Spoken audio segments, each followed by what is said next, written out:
Los húsares alados fueron una caballería pesada de élite que sirvió a Polonia y la mancomunidad polaco-lituana de 1503 a 1702. Su nombre proviene de las grandes alas emplumadas que llevaban en la espalda, diseñadas para inspirar miedo y confusión en el enemigo durante una carga. Estos temibles jinetes resultaron decisivos en numerosas batallas que la historia recuerda como una de las formaciones guerreras más efectivas que hayan existido. A menudo derrotaban fuerzas de 3 a 5 veces su propio tamaño. Durante generaciones, los húsares estuvieron en la cima de la caballería polaca, manteniendo su estatus de élite hasta su disolución oficial en el año 1776. Llamados Ángeles de la Muerte en batalla, tuvieron un papel clave en varios conflictos famosos de Europa. Después de que su servicio militar llegara a su fin, los húsares sobrevivientes quedaron relegados a funciones ceremoniales, marcando el cierre de un capítulo extraordinario en la historia militar. Esta es su historia. La palabra húsar tiene sus orígenes en el término serbio gusar, que significa vagabundo o saqueador. Los primeros húsares surgieron de unidades mercenarias formadas por guerreros serbios exiliados que habían huido de la expansión otomana hacia Hungría. Estos lanceros serbios eran contratados para enfrentar a la caballería otomana, destacando por su movilidad y resistencia.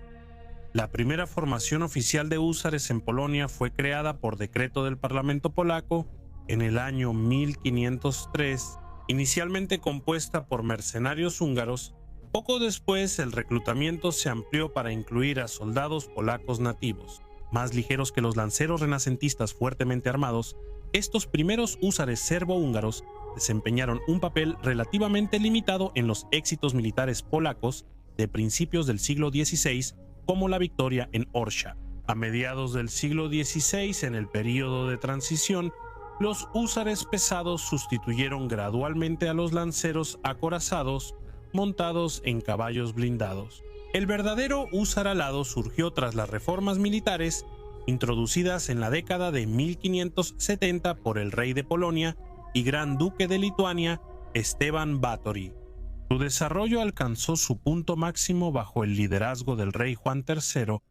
Estos húsares reformados se volvieron la caballería de élite del ejército polaco, conocidos por su disciplina, poder de choque y eficacia en combate. Reclutados en su mayoría de las filas más acomodadas de la nobleza polaca, los húsares alados llegaron a simbolizar la excelencia marcial y el prestigio de la mancomunidad polaco-lituana. Al ser elegido rey de Polonia y luego gran duque de Lituania en 1576, Esteban Báthory inició importantes reformas militares. Entre sus cambios más importantes estuvo la reorganización de los húsares de la Guardia Real en una poderosa formación de caballería pesada, armada principalmente con la lanza larga. Bajo el reinado de Báthory, los húsares reemplazaron a los lanceros medievales y se convirtieron en la base de la caballería polaca. Para la década de 1590, casi todas las unidades de húsares habían sido reorganizadas según este nuevo modelo de caballería pesada. Además de sus lanzas, los húsares portaban una variedad de armas secundarias. Estas incluían una espada larga de estocada y el pico de caballería, martillo de guerra con punta alargada para perforar armaduras gruesas o mallas que un sable no podía atravesar. La mayoría de los húsares también portaban un sable curvo, y muchos llevaban un par de pistolas.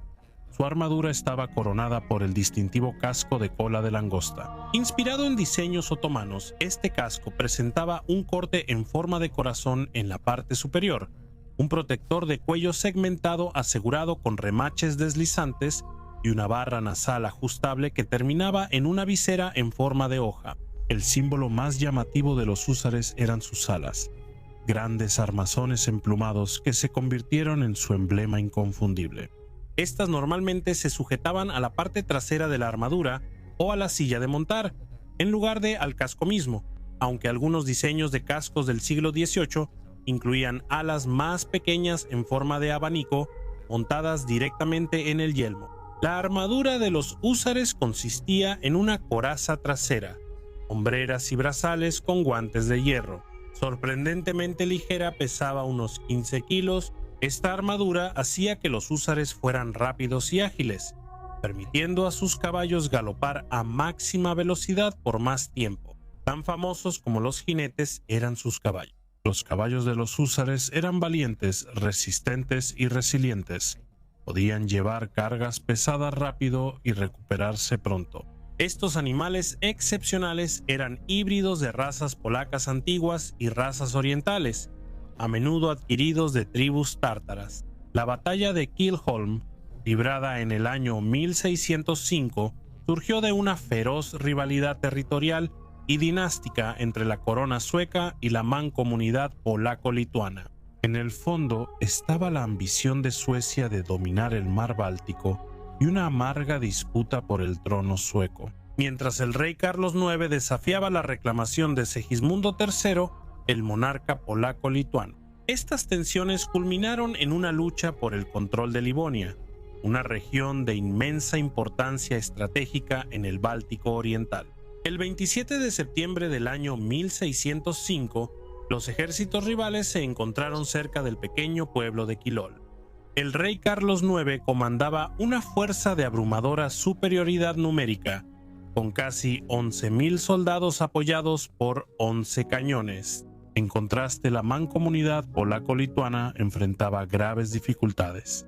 La corona polaca no había proporcionado fondos ni refuerzos, ofreciendo solo promesas vacías. El ejército, dirigido por el gran hetman de Lituania, Jan Karol Chodkiewicz, estaba cansado y carecía de suministros, pero la fe de los soldados en su comandante nunca flaqueó. Chodkiewicz prometió pagar sus salarios con su propia fortuna, inspirando lealtad y atrayendo refuerzos de Lituania. Chodkiewicz contaba con solo 3.600 hombres, unos 1.000 de infantería, 2.600 de caballería y 5 cañones. Aunque eran superados en número, su caballería, formada por húsares alados de élite, destacaba por su disciplina, valentía y cargas devastadoras que desafiarían expectativas. Durante horas, Chodkiewicz provocó hábilmente a los suecos con escaramuzas de caballería ligera, atrayéndolos cuidadosamente a abandonar su fuerte posición defensiva. Finalmente ordenó una retirada fingida. Creyendo que la victoria estaba asegurada, el ejército sueco avanzó cuesta abajo, extendiendo su formación mientras la infantería cerraba filas y la caballería se movía para proteger los flancos. Era el momento que había estado esperando. Con una fuerza atronadora, los húsares alados, alrededor de 1.000 húsares, cargaron y aplastaron el flanco derecho sueco, sus largas lanzas atravesando las filas enemigas y sumiendo a la infantería en el caos. En cuestión de minutos, la caballería sueca en ambos flancos colapsó y se retiró, dejando a la infantería central expuesta. Las cargas de húsares y el fuego de la infantería de la mancomunidad acabaron con la resistencia sueca. En menos de media hora, el campo de batalla quedó decidido. La derrota del ejército sueco fue total. Carlos IX perdió al menos 5.000 hombres y 500 fueron capturados, mientras que la mancomunidad sufrió apenas 100 muertos y 200 heridos, aunque muchos de los valiosos caballos de guerra de los húsares se perdieron en la ferocidad de la carga. Quebrado y humillado, el rey sueco abandonó su posición y huyó de regreso a Suecia. Renunció al control sobre el norte de Letonia y Estonia. La batalla de Kloshino en 1610 fue uno de los triunfos más asombrosos de la historia militar. Tuvo lugar durante el tiempo de disturbios en Rusia, un período de caos marcado por el colapso dinástico, disturbios civiles e intervención extranjera. Al percibir una oportunidad en la debilidad de Rusia, la mancomunidad polaco-lituana buscó expandir su influencia y apoyar a un pretendiente al trono ruso. Cuando el zar Vasily IV se alió con Suecia para protegerse contra los pretendientes respaldados por Polonia, el rey Segismundo III de Polonia respondió con una acción militar decisiva, preparando el escenario para un enfrentamiento monumental. Las probabilidades eran muy desiguales. El ejército polaco-lituano contaba con apenas 6.500 hombres, de los cuales aproximadamente 5.500, casi el 80%, eran los famosos húsares alados. Enfrentándolos estaba una fuerza enorme, aproximadamente 30.000 soldados rusos, apoyados por unos 5.000 mercenarios extranjeros al servicio de Rusia. El ejército ruso puso a sus mercenarios extranjeros en el flanco derecho y las fuerzas principales ocuparon el centro y la infantería a la izquierda. Mosqueteros piqueros se atrincheraron tras las cercas del pueblo, con la caballería en la retaguardia a lo largo de los flancos. En contraste, el ejército polaco dependía abrumadoramente de la caballería, concentrando su poder ofensivo en los húsares alados. La batalla comenzó antes del amanecer. Oleada tras oleada de húsares alados avanzaron con estruendo, cargando contra las posiciones fortificadas de la infantería rusa. Aunque sus asaltos iniciales no lograron romper las líneas enemigas protegidas tras cercas y armas de fuego, los húsares continuaron implacables. Su disciplina y determinación permanecieron intactas a pesar del creciente agotamiento. Al percibir una oportunidad, el comandante ruso Dmitry Sviesky ordenó a su caballería contraatacar. Fue un error fatal. Después de disparar sus pistolas, la caballería polaca se lanzó a un brutal combate cuerpo a cuerpo, superando a los jinetes rusos con mayor habilidad y cohesión. El flanco izquierdo ruso colapsó y el pánico se extendió mientras los soldados huían al campamento. Pronto el centro ruso se desintegró, aunque la resistencia obstinada continuó en los flancos, especialmente entre los mercenarios extranjeros. Con el avance de la batalla, la infantería y artillería polacas entraron al campo, obligando a las tropas mercenarias a retirarse. Aunque muchos se retiraron ordenadamente hacia su campamento fortificado, tras largas picas, quedaron rodeados en ese momento crítico. El hetman Stanisław Cholkieski mostró brillantez militar y sabiduría política. Al negociar, logró lo que la fuerza bruta no habría conseguido. Abandonados por sus aliados rusos, los mercenarios extranjeros aceptaron rendirse bajo términos honorables. Se les permitió retirarse con la condición de que nunca más servirían al zarato de Rusia contra la mancomunidad, y muchos eligieron unirse a las filas polaco-lituanas. La victoria en Klashina fue total, y las defensas rusas colapsaron de manera devastadora. El zar Vasili IV fue depuesto por los 7 boyardos. Las fuerzas polacas entraron y ocuparon Moscú, marcando la crisis más profunda del tiempo de disturbios en Rusia. Por encima de todo, Glashino inmortalizó a los húsares alados. Sigue siendo una de las mayores victorias de caballería jamás registradas. La batalla de Kotin ocurrió como un contraataque decisivo de la mancomunidad polaco-lituana para revertir las humillantes pérdidas del Tratado de Buchak del año anterior, que había reducido a Polonia a un estado vasallo otomano bajo el liderazgo de Juan Sobieski.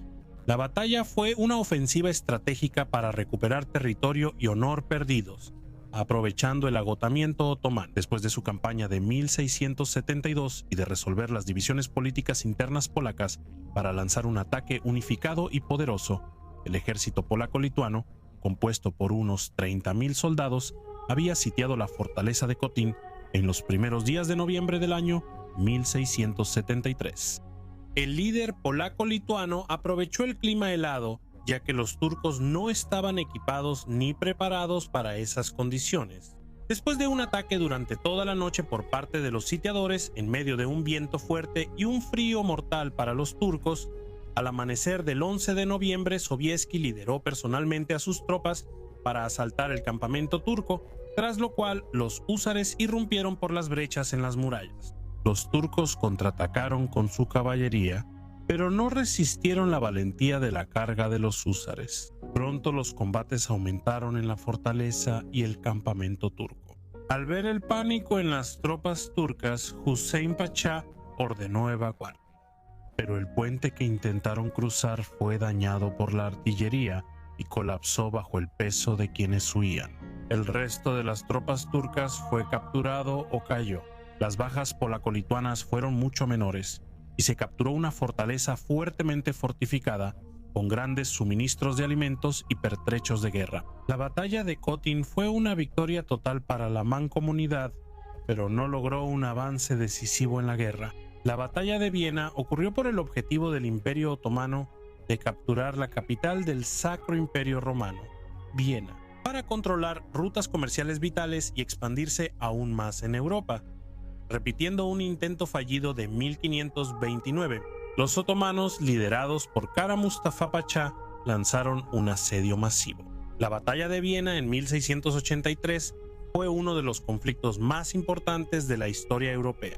Marcó un punto de inflexión decisivo en la lucha entre el Imperio Otomano y la coalición de estados cristianos. La batalla es especialmente recordada por la intervención dramática del rey polaco, el rey Juan Sobieski, y la carga decisiva de los húsares alados polacos. Finalmente se formó un ejército de coalición, compuesto por tropas del Sacro Imperio Romano, Baviera, Sajonia y Polonia. En Lituania, el líder más importante de esta fuerza de auxilio fue el rey Juan III Sobieski de Polonia, quien asumió el control general debido a su experiencia y autoridad. Kara Mustafa lideraba un ejército otomano numeroso pero disperso, más centrado en terminar el asedio que en prepararse para una gran batalla. El momento decisivo de la batalla fue la tarde del 12 de septiembre tras horas de combates de infantería. Sobieski ordenó una carga masiva de caballería desde las colinas que dominaban el campo de batalla, liderando el ataque con los húsares alados polacos. Con apoyo de otras unidades de caballería, esta carga, considerada la mayor de la historia, rompió las líneas otomanas y causó su colapso. La derrota obligó a los otomanos a retirarse, poniendo fin al sitio de Viena y marcando el inicio de un largo declive en la expansión otomana en Europa. Para la mancomunidad polaco-lituana, la victoria consolidó la reputación de Sobieski como gran líder militar europeo. Los húsares alados también se volvieron aún más legendarios, simbolizando el valor, la habilidad de élite y la capacidad de la caballería para decidir una batalla en un momento crítico. La batalla de Viena sigue siendo un poderoso ejemplo de cooperación entre los estados europeos y el impacto duradero de un liderazgo decisivo. El papel de los húsares alados en la batalla aseguró su lugar en la historia como una de las fuerzas de caballería más famosas y efectivas que jamás hayan luchado en un campo de batalla europeo. La batalla de Klisjov ocurrió durante la Gran Guerra del Norte, porque el rey Carlos XII de Suecia buscaba una victoria decisiva para aplastar a las fuerzas polaco-sajonas de Augusto el Fuerte, quien pretendía recuperar los territorios perdidos. Con la batalla ocurriendo mientras los suecos perseguían a los sajones hacia Polonia después de las victorias suecas anteriores en el conflicto, Carlos XII quería evitar que el ejército sajón escapara al Sacro Imperio Romano Germánico, lo que llevó a una confrontación. Durante la batalla, Augusto II dependió en gran medida de la caballería polaco-lituana, especialmente de los húsares, para romper las líneas suecas. Los húsares realizaron varias potentes cargas contra el ala derecha sueca, logrando al principio hacer retroceder a la caballería sueca. Su velocidad, disciplina y tácticas mostraron por qué los húsares dominaron los campos de batalla en décadas previas. Aunque eran efectivos, los húsares enfrentaron nuevos desafíos. Las formaciones de infantería sueca, bien entrenadas y apoyadas por artillería, pudieron resistir las cargas de caballería usando fuego coordinado de mosquetes y formaciones defensivas. Como resultado, los húsares no pudieron aprovechar completamente sus avances y su impulso fue finalmente detenido. Esto reflejaba cómo a inicios del siglo XVIII el poder de fuego de la infantería limitaba más el dominio de la caballería pesada.